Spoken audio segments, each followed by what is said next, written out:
मैं डॉक्टर सुनीता पांडे उत्तर मध्यमा द्वितीय वर्ष गृह विज्ञान की कक्षा में आप लोगों का स्वागत करती हूँ। आज हम लोग बच्चों गृह विज्ञान किसे कहते हैं, गृह विज्ञान को और कितने नामों से जाना जाता है, गृह विज्ञान की प्रकृति क्या है और वह हमें किन किन चीजों का अध्ययन कराता है तथा उसको पढ़ने से बालिकाओं को कौन कौन सी जानकारी प्राप्त होती है। तो सबसे पहले हम ये देखेंगे गृह विज्ञान दो शब्दों से मिलकर बना है, एक गृह फिर विज्ञान। गृह का तात्पर्य है घर, गृह का तात्पर्य घर है और वि का तात्पर्य है विशेष, वि बराबर विशेष, और ज्ञान से तात्पर्य है जानकारी, ज्ञान अर्थात जानकारी।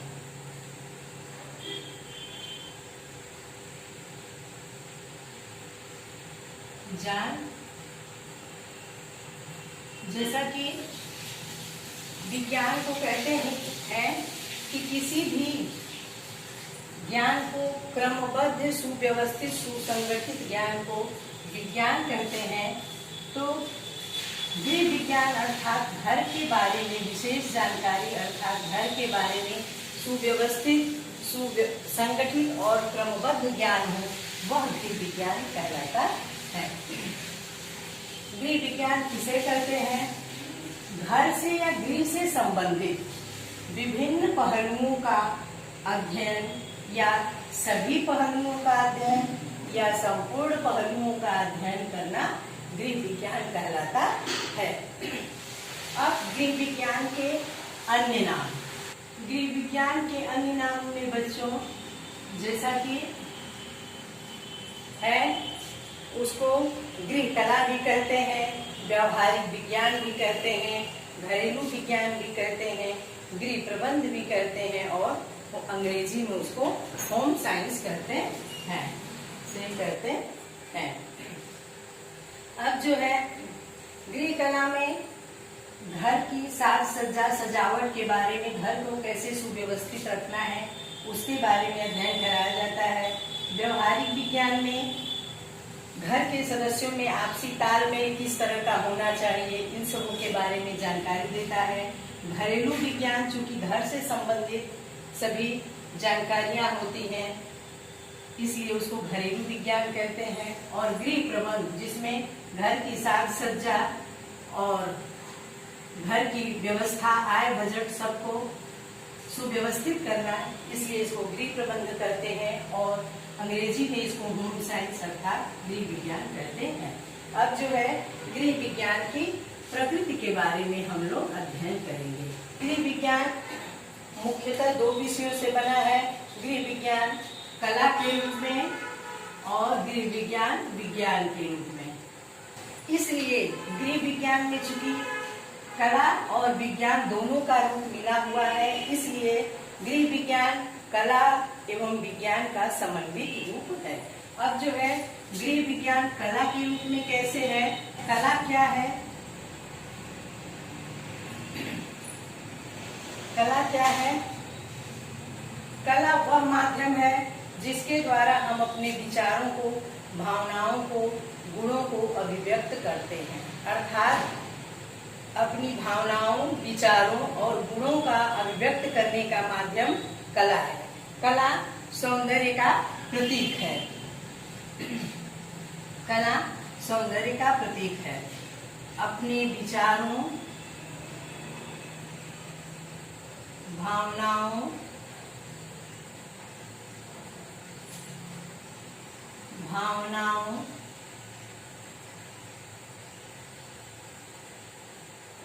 और गुणों को प्रकट करने का माध्यम है।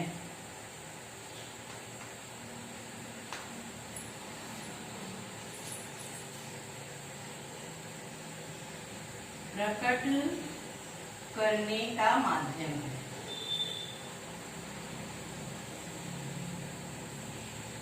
जैसा कि अभी आप लोग को पहले भी हम बता चुके हैं कि कला क्या है। कला सौंदर्य का प्रतीक है। गृह विज्ञान कला के रूप में क्या क्या आता है, सबसे पहले उसमें कला के रूप में, ये तो कला क्या है इसके बारे में हम बताए हैं। अब कला के रूप में क्या है, जैसा कि हम अपने घर की सजावट में घर को कैसे सजाना है, कैसे सभी सामानों को व्यवस्थित रखना है, इसके बारे में जो है इस गृह विज्ञान अध्ययन कराता है। दूसरा पॉइंट है बजट।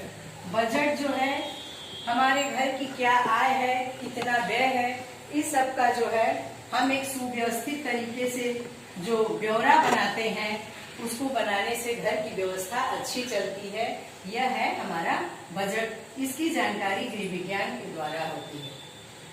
भोजन को बनाना जिस तरह से एक कला है, गुण है, वैसे ही भोजन को परोसना भी एक कला है। यदि भोजन को अच्छी तरीके से परोसते हैं तो उसके खाने की रुचि और भी बढ़ जाती है।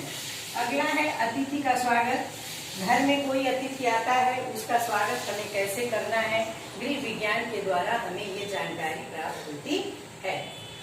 अगला है घर की सुव्यवस्था। घर को कैसे सुव्यवस्थित, सुसंगठित और क्रमबद्ध ढंग से चला सकते हैं, इसका अध्ययन गृह विज्ञान के माध्यम से होता है। अगला है घर व विभिन्न वस्तुओं की साफ सफाई एवं रखरखाव। घर के सभी सामानों, घर की साफ सफाई, घर कितना भी सुंदर हो, लेकिन अगर साफ नहीं है, स्वच्छ नहीं है, तो वह देखने में अच्छा नहीं लगता है। इसलिए घर की साफ सफाई, घर को स्वच्छ रखना और घर में जो भी वस्तुएं हैं उनका सही ढंग से रखरखाव होना चाहिए, तभी वह ज्यादा दिन तक टिकाऊ होंगी। अन्यथा रखरखाव अगर सही नहीं होगा तो वह सामान, महंगी से महंगी सामान भी जल्दी खराब हो जाएंगे। परिवार व व्यक्तियों के लिए वस्त्रों का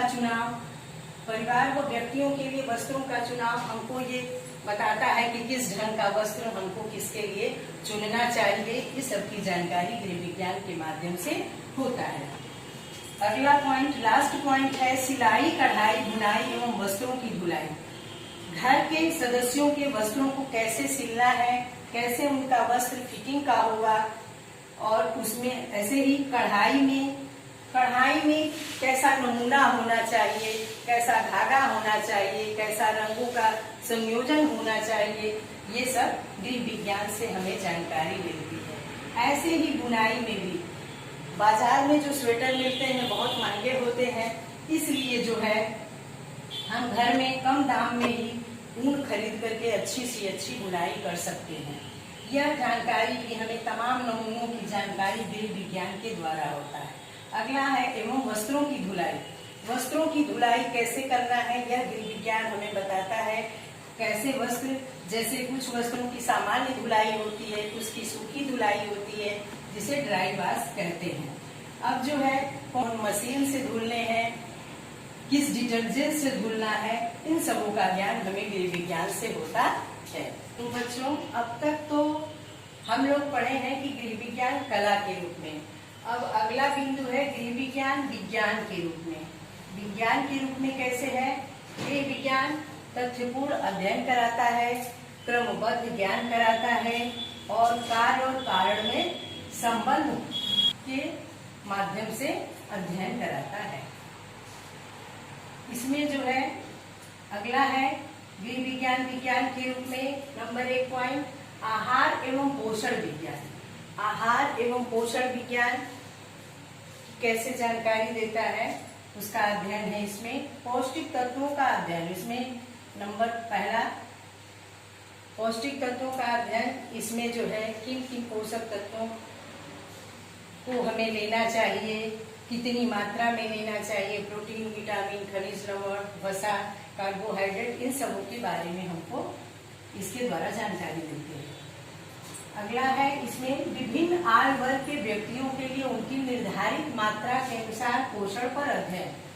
मतलब कि विभिन्न आयु वर्ग, अलग अलग आयु वर्ग के व्यक्तियों को उनको कितनी मात्रा में, कितनी कैलोरी में पोषण तत्व लेना चाहिए, यह सब पोषक तत्व लेना चाहिए, यह सब की जानकारी इससे प्राप्त होती है।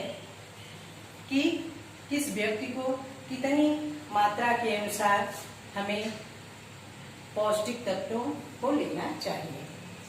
अगला है पौष्टिक तत्वों की कमी, जो हमारी प्रोटीन है, विटामिन है इत्यादि जो भी हैं, इनकी कमी से क्या होता है, कौन से रोग होते हैं और इनकी अधिकता से क्या होता है। जैसे अपर्याप्त पोषण हो जाता है, अति पोषण हो जाता है तथा उनसे संबंधित तमाम बीमारियां जो होती हैं उनके बारे में।